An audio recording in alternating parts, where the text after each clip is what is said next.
Olá, ouvinte! Seja muito bem-vindo ao Ouvir para Crescer, o seu espaço dedicado à leitura e ao autodesenvolvimento.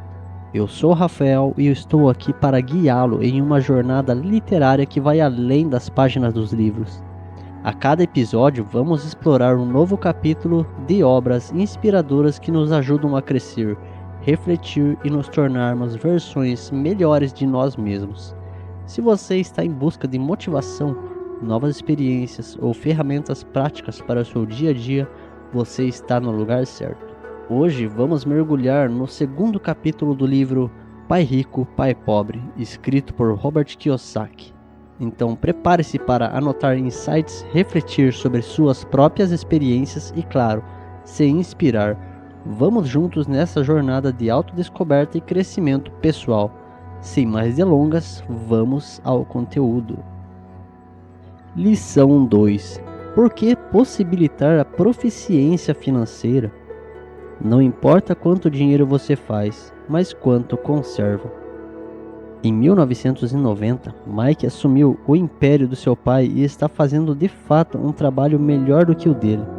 Encontramos-nos uma ou duas vezes ao ano no campo de golfe. Ele e sua mulher são muito mais ricos do que você possa imaginar.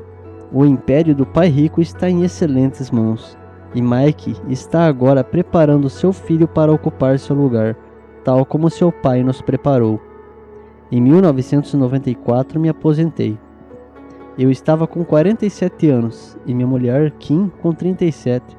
A aposentadoria não significa deixar de trabalhar. Para minha mulher e para mim, quer dizer que, se não houver mudanças cataclísmicas inesperadas, podemos trabalhar ou não, e nossa riqueza continuará aumentando automaticamente, ficando bem à frente da inflação. Acho que isso representa liberdade. Nossos ativos são suficientemente grandes para crescer por si próprios. É como plantar uma árvore.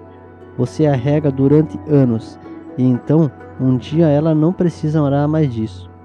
Suas raízes são suficientemente profundas, então a árvore lhe proporciona sombra ao seu bel prazer. Mike optou por dirigir seu império e eu por me aposentar. Sempre que faço palestras, as pessoas perguntam o que lhes aconselho ou o que deveriam fazer. Como começar? Há algum bom livro que possa recomendar? O que deveria fazer para preparar meus filhos? Qual é o segredo do sucesso? Como ganho milhões? E cada vez que ouço essas questões, lembro-me da seguinte história: o homem de negócios mais rico. Em 1923, um grupo dos nossos maiores e mais ricos líderes do mundo dos negócios participou de um encontro no Hotel Edgewater Beach, em Chicago.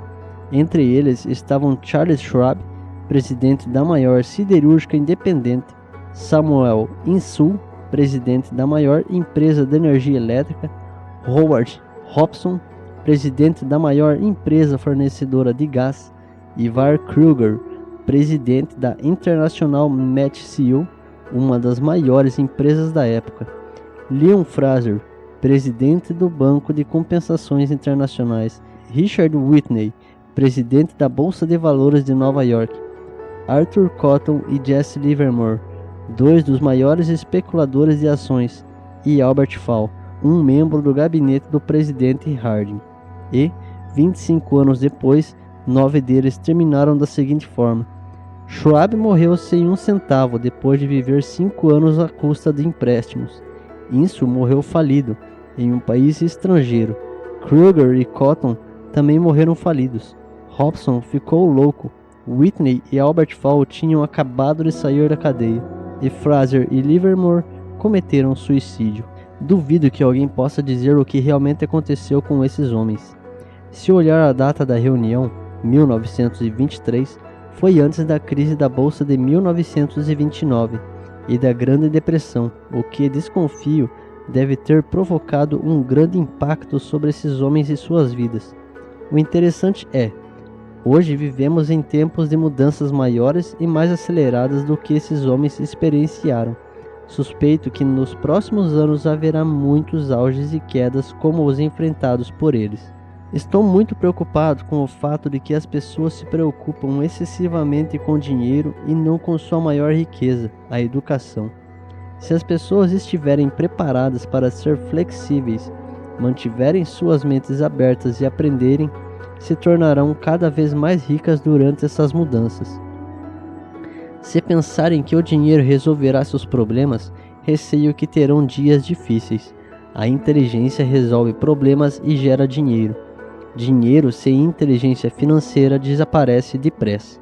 A maioria das pessoas não percebe que na vida não importa quanto dinheiro você faz, mas quanto conserva.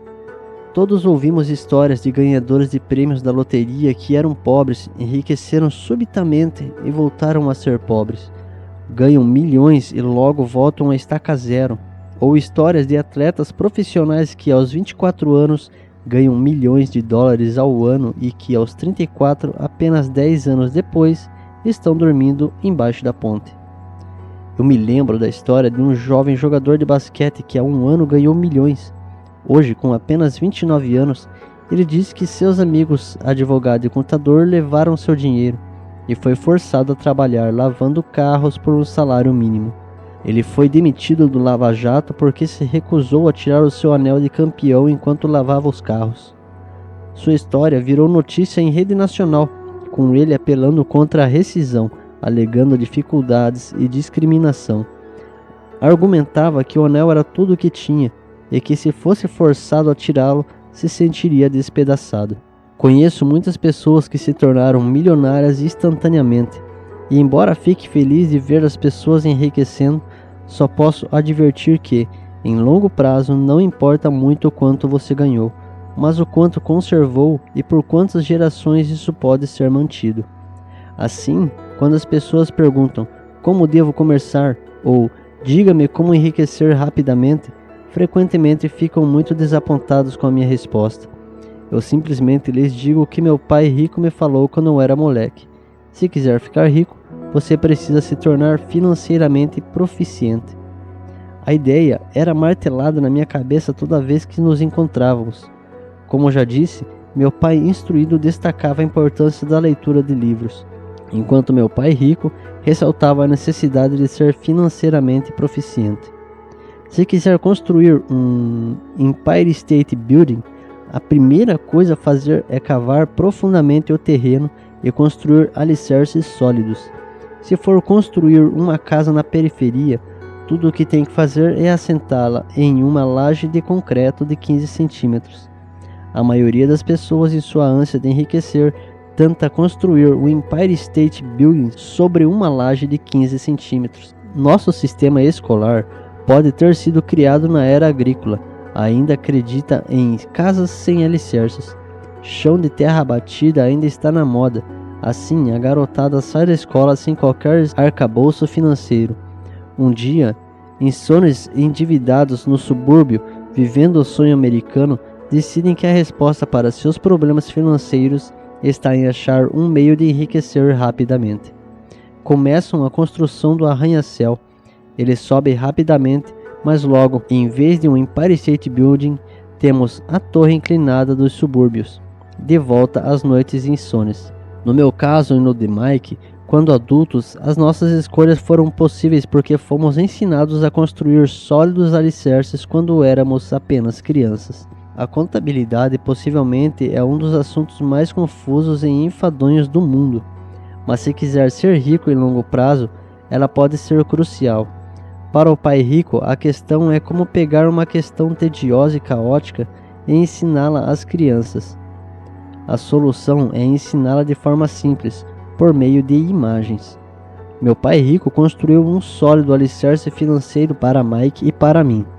Já que éramos apenas crianças, ele criou uma forma muito simples de ensinar. Durante anos, ele apenas fazia desenhos e usava palavras. Mike e eu entendíamos os desenhos simples, o jargão, o movimento do dinheiro, e então, anos mais tarde, o pai rico começou a incluir os números.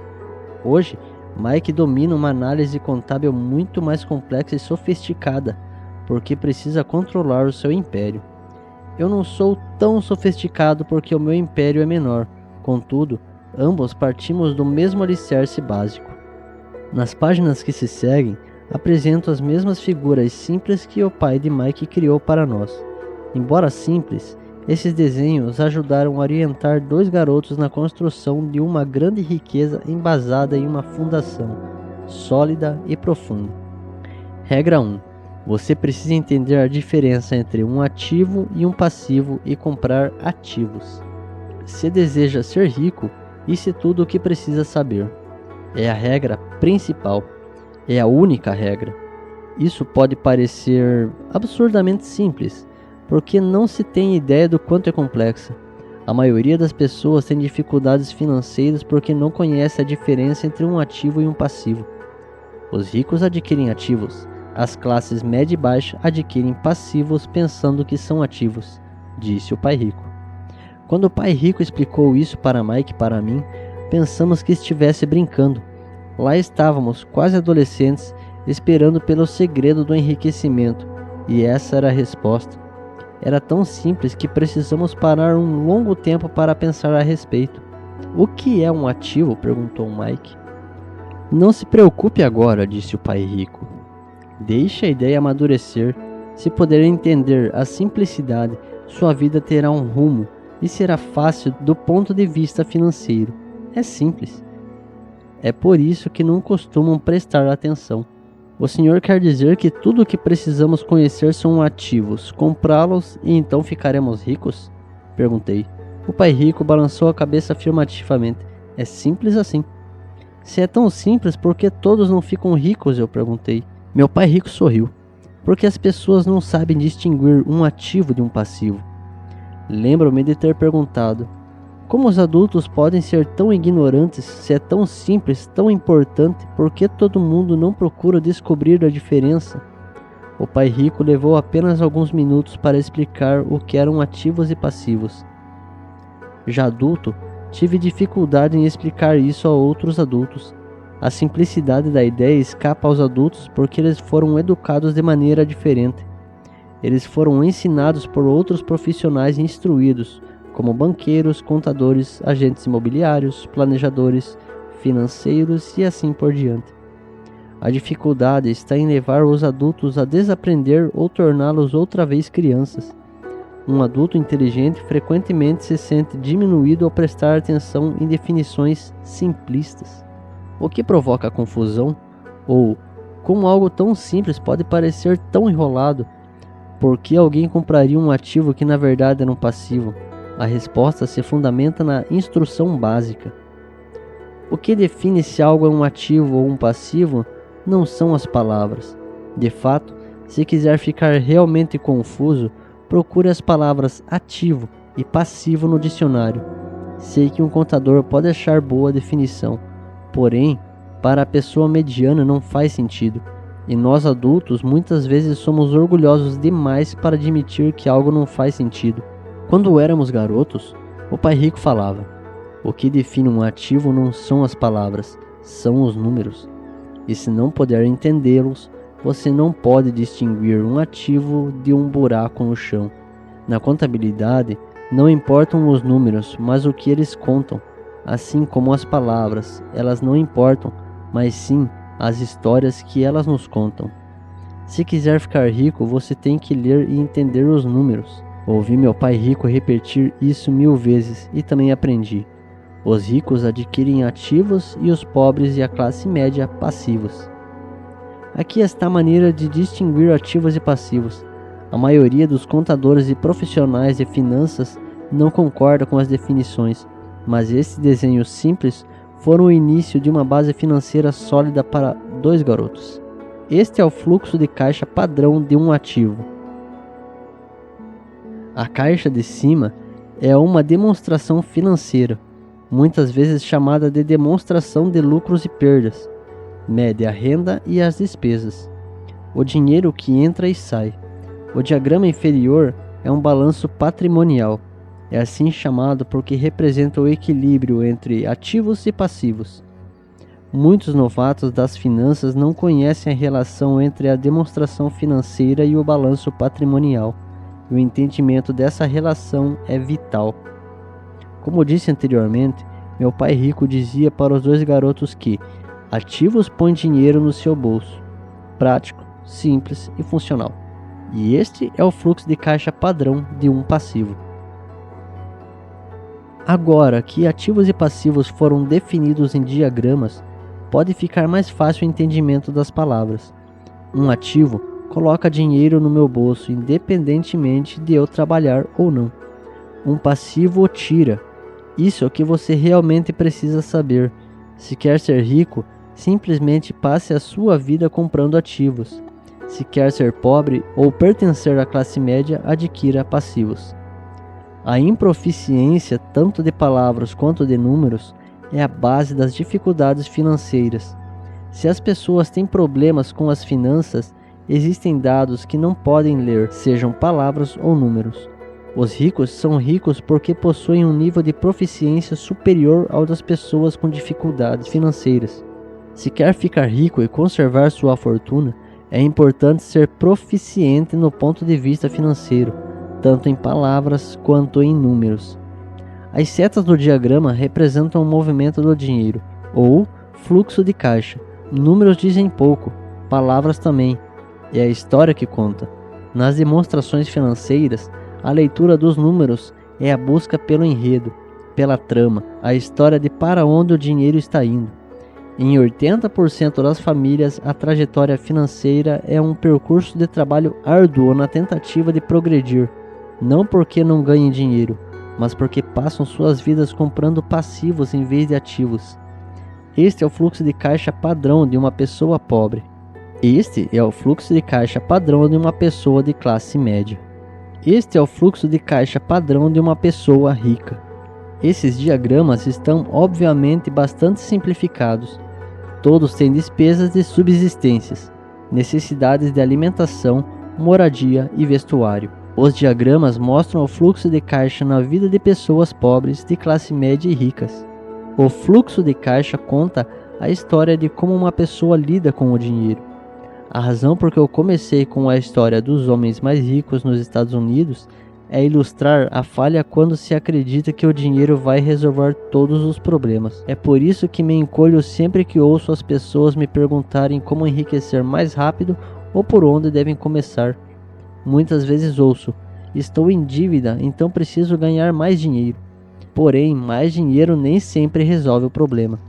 Na verdade, pode até aumentá-lo. O dinheiro muitas vezes expõe nossas falhas humanas. É como um holofote sobre aquilo que desconhecemos.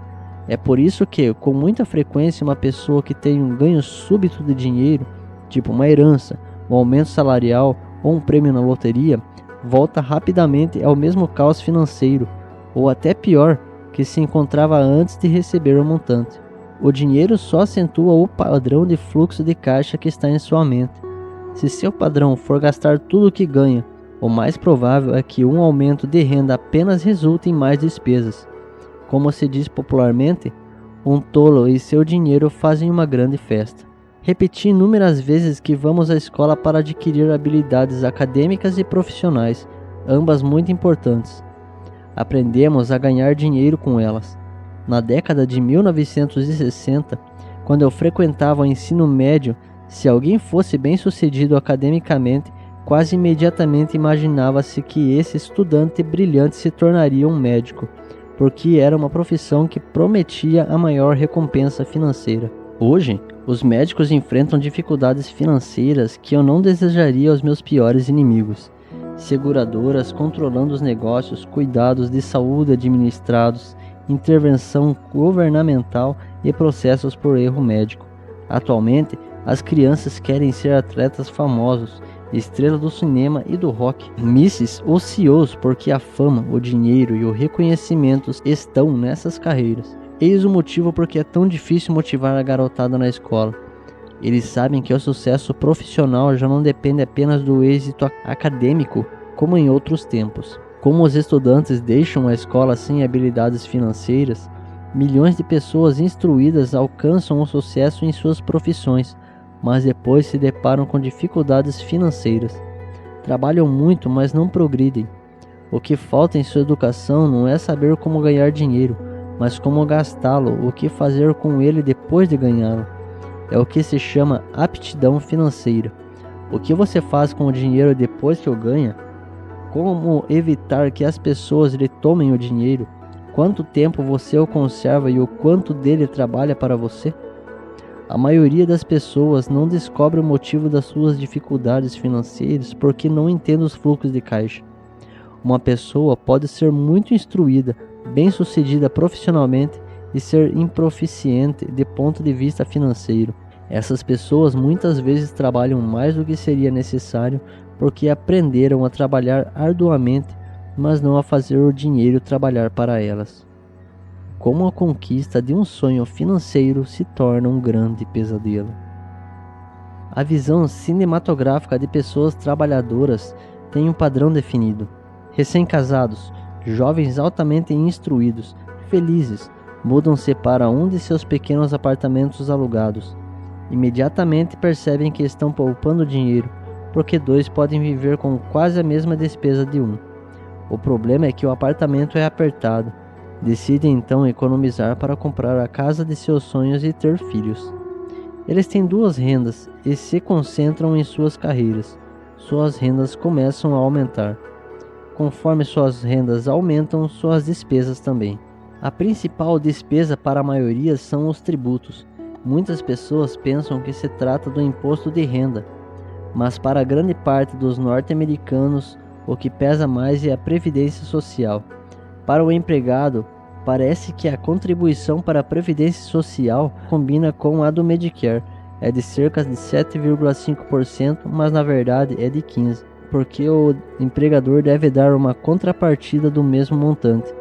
Essencialmente, esse é um dinheiro que o empregador não pode pagar a você. Além disso, você ainda paga imposto de renda sobre a quantia deduzida do seu salário para a previdência social, renda essa que você nunca recebeu, porque foi transferida ainda na fonte. Voltando ao caso do jovem casal, em consequência do aumento de suas rendas, eles resolvem comprar a casa de seus sonhos.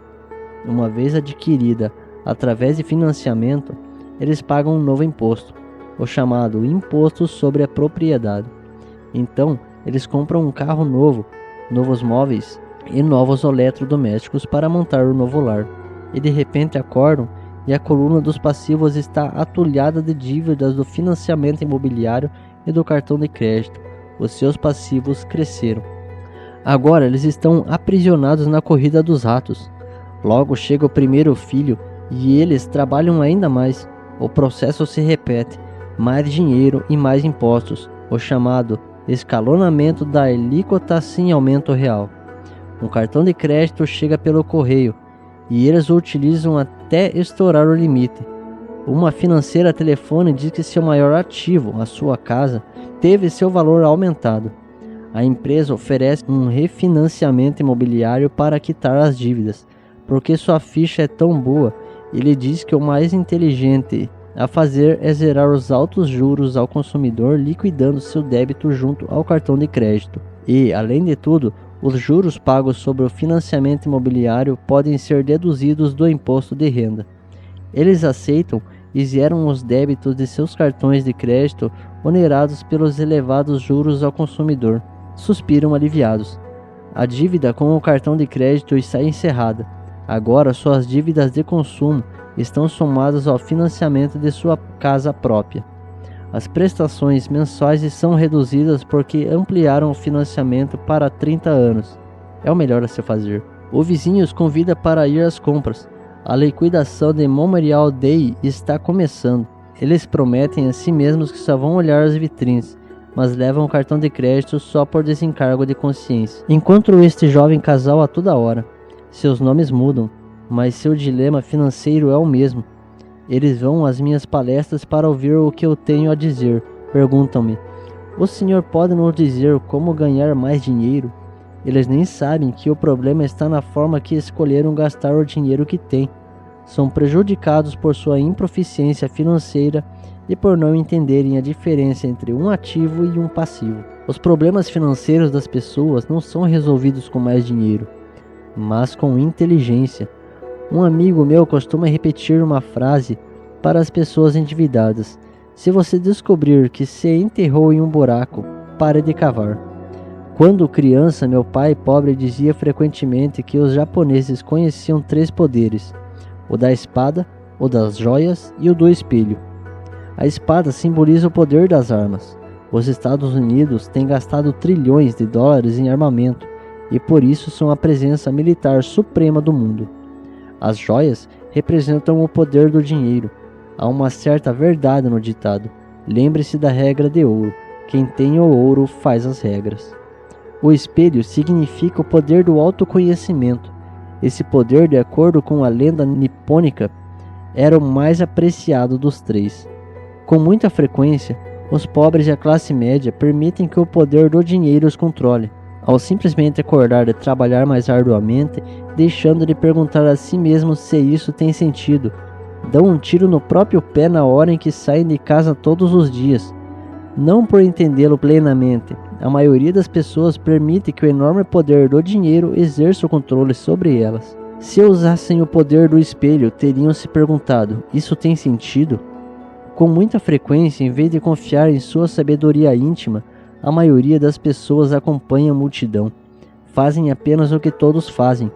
Conformam-se em vez de questionar. Muitas vezes repetem sem pensar o que lhes foi dito. Diversifique. Sua casa é um ativo. Sua casa é seu maior investimento. Você terá uma redução nos impostos endividando-se mais.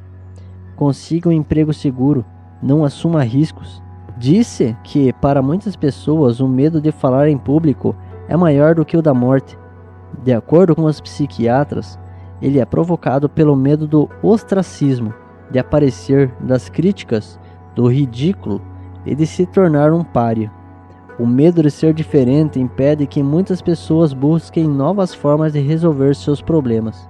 É por isso que meu pai instruído dizia que os japoneses davam maior valor ao poder do espelho, porque somente quando nós, como seres humanos, nos olhamos no espelho, encontramos a verdade.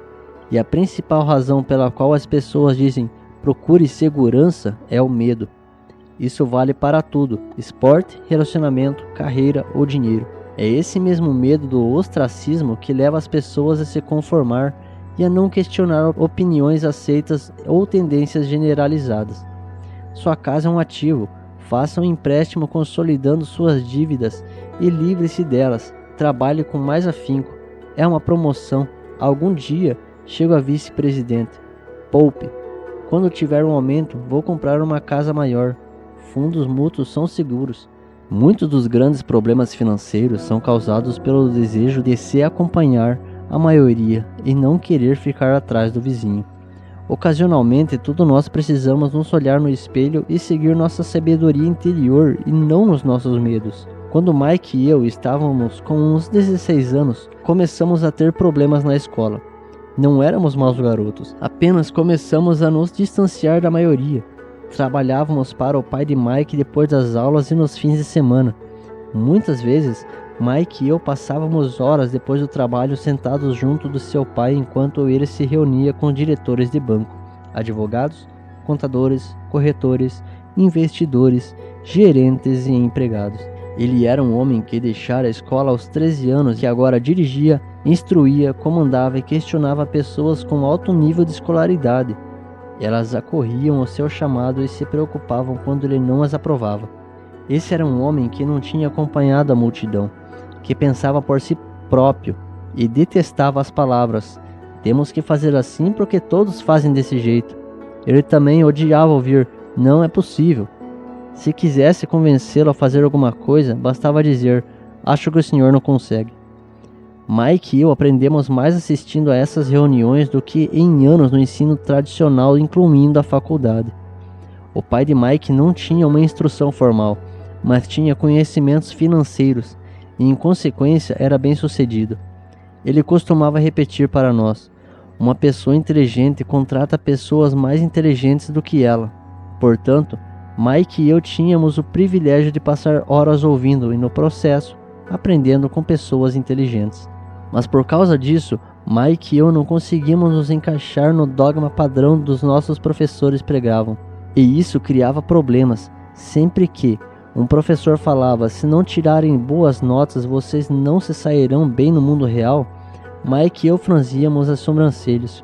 Quando nos diziam para seguir as normas e não nos desviar das regras, víamos porque esse processo de ensino desestimulava de fato a criatividade. Começamos a entender porque o pai rico nos dizia que as escolas se destinavam a formar bons empregados em vez de bons empregadores. De vez em quando, Mike e eu perguntávamos aos nossos professores como se aplicava na prática o que estávamos estudando, ou por que não estudávamos o dinheiro e seu funcionamento. Essa última pergunta era muitas vezes respondida com a afirmação de que o dinheiro não era importante, que se tivéssemos uma educação impecável, o dinheiro iria atrás. Quanto mais sabíamos sobre o poder do dinheiro, mais nos distanciávamos dos nossos mestres e colegas. Meu pai instruído nunca me pressionava em relação às notas, porém, começou a discutir sobre o dinheiro. Com 16 anos, eu provavelmente já tinha uma base de conhecimentos sobre o dinheiro melhor do que a de meus pais. Eu sabia escriturar livros contábeis, ouvia especialistas em tributação, advogados especializados em questões empresariais, gerentes de banco, corretores imobiliários e investidores. Meu pai falava com professores. Certo dia, meu pai falou que a nossa casa era o seu maior investimento.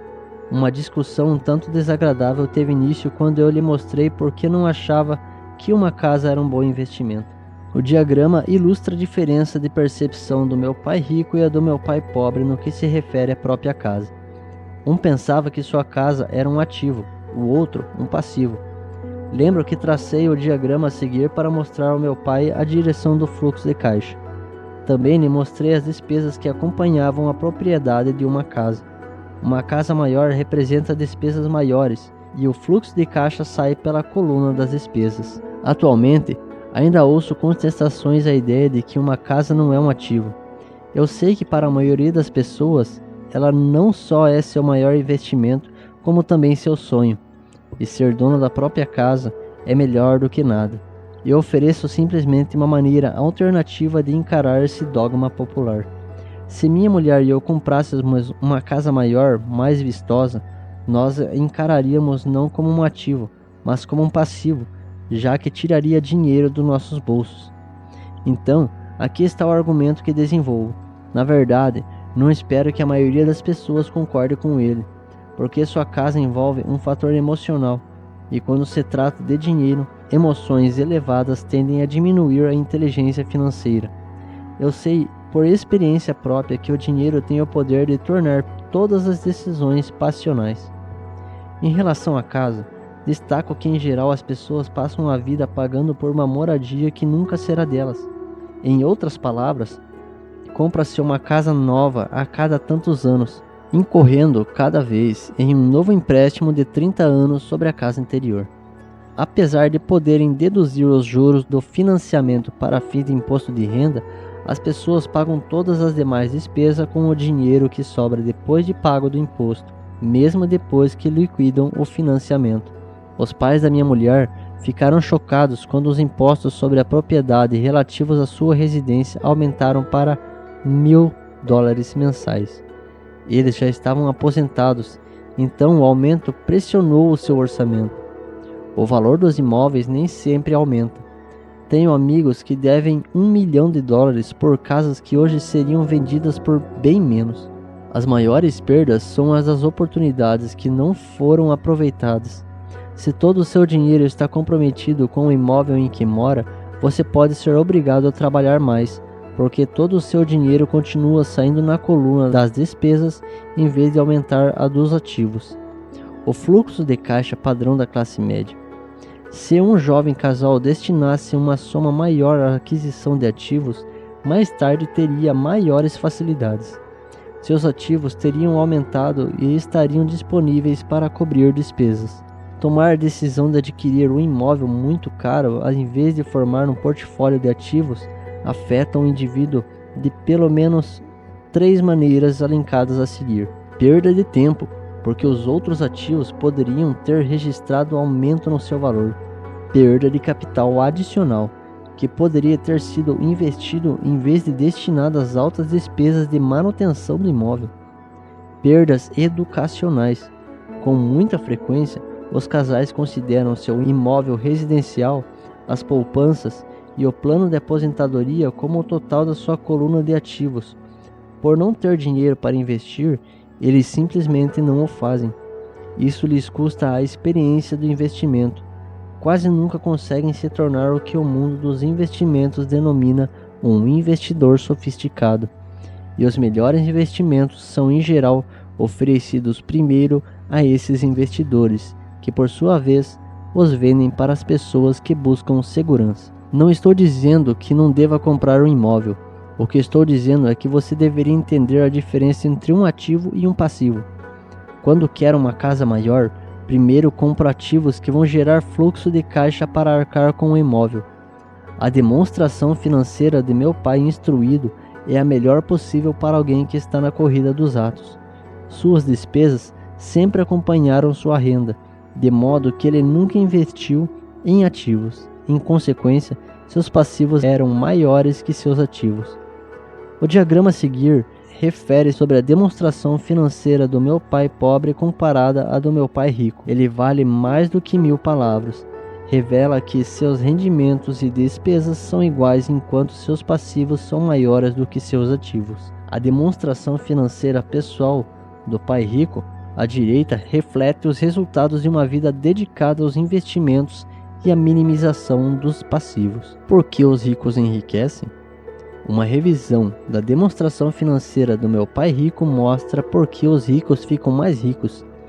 A coluna dos ativos gera renda mais do que suficiente para cobrir as despesas, com o saldo reinvestido da coluna dos ativos. A coluna dos ativos continua crescendo e, portanto, a renda gerada aumenta também.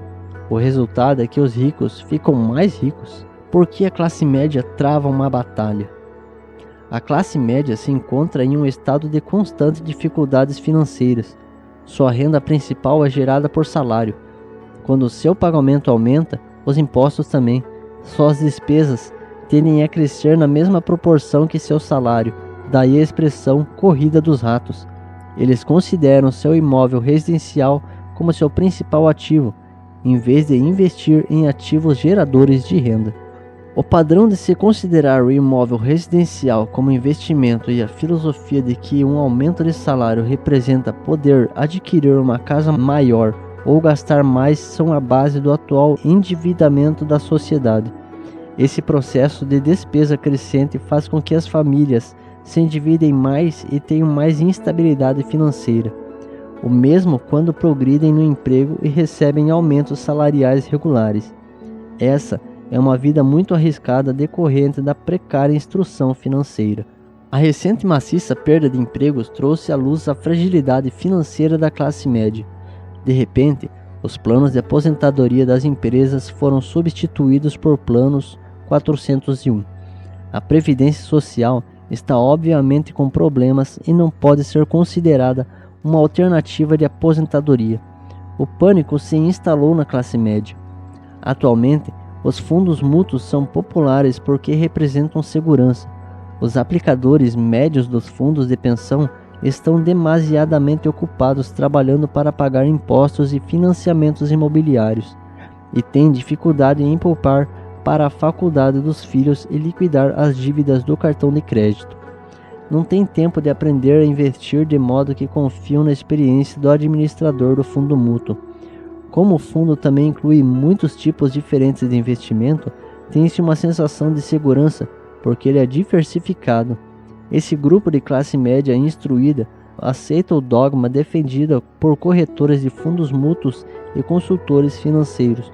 Procure a segurança, evite o risco. A verdadeira catástrofe, contudo, é a falta de instrução financeira precoce, responsável pelo risco enfrentado pela pessoa comum de classe média. A razão é que precisam procurar a segurança, porque uma situação financeira é, na melhor das hipóteses, precária. Seus balanços patrimoniais não são de fato balanceados. Em vez disso, estão atulhados de passivos, sem verdadeiros ativos para gerar renda. Geralmente, sua única fonte de renda é o contra-cheque. Seu modo de vida depende totalmente do empregador. Sendo assim, quando os verdadeiros negócios da sua vida aparecem, essas mesmas pessoas não podem aproveitar a oportunidade porque estão trabalhando muito, pagando impostos máximos e assoberbadas de dívidas. Como disse no início da sessão, a regra mais importante é conhecer a diferença entre um ativo e um passivo. Uma vez que consiga entendê-la, concentre seus esforços na compra exclusiva de ativos geradores de renda. Essa é a melhor maneira de dar o primeiro passo para se tornar rico. Continue fazendo isso, sua coluna de ativos crescerá. Concentre-se em reduzir passivos e despesas para aumentar o dinheiro disponível para incrementar a coluna de ativos. Logo, a base de ativos será tão consistente que você poderá se permitir olhar para investimentos mais especulativos, que podem ter retornos que variam de 100% ao infinito. Investimentos em que 5.000 podem se transformar rapidamente em 1 milhão ou mais em investimento que a classe média considera demasiado arriscado. O investimento não é arriscado se há proficiência financeira. Se fizer o que as massas fazem, você estará na seguinte situação. Como empregado e proprietário de casa própria, seus esforços no trabalho em geral resultam no seguinte. 1. Você trabalha para uma empresa privada. Os assalariados trabalham para que os donos das empresas e seus acionistas fiquem ricos, não eles mesmos. Seus esforços e sucesso garantirão o êxito e a aposentadoria dessas pessoas. 2. Você trabalha para o governo. O governo fica com uma parte de seu pagamento, antes mesmo que você veja o dinheiro. Ao trabalhar mais, você simplesmente aumenta o montante de impostos que o governo arrecada. A maioria das pessoas trabalha de janeiro a maio apenas para o governo. E 3. Você trabalha para o banco. Depois dos impostos, suas maiores despesas são, em geral, o financiamento imobiliário e a fatura do cartão de crédito. O problema decorrente de simplesmente trabalhar mais é que cada uma dessas 3 parcelas leva consigo uma parte maior do seu esforço. Você precisa aprender a fazer com que seus maiores esforços beneficiem diretamente você e a sua família. Depois de ter decidido cuidar do seu próprio negócio, concentrar seus esforços na aquisição de ativos em vez de um salário maior, como definir seus objetivos? A maioria das pessoas deve manter seu emprego e usar seus salários para financiar a aquisição de ativos. À medida que os ativos crescem, como medir a extensão de seu sucesso? O que faz alguém saber que está rico, que conquistou prosperidade? Da mesma maneira que tenho minhas definições de ativos e passivos, também tenho minha própria definição para a riqueza. Na verdade, eu a tomei emprestada de alguém chamado Buckminster Fuller. Alguns o consideram um charlatão e outros uma lenda viva. Anos atrás, ele criou um auê entre os arquitetos ao solicitar o patente para algo chamado de cúpula geodésica. Mas ao fazer isso, também falou algo sobre a riqueza. Parecia à primeira vista muito confuso, mas depois de relê-lo algumas vezes, começou a fazer sentido. A riqueza é a capacidade de uma pessoa sobreviver pelos dias que virão, ou, se parar de trabalhar hoje, por quanto tempo poderei sobreviver? Ao contrário do patrimônio líquido, a diferença entre ativos e passivos, que frequentemente está repleta de bobagens caras daquilo que as pessoas acham que tem valor. Essa definição cria a possibilidade de desenvolver uma mensuração verdadeiramente acurada.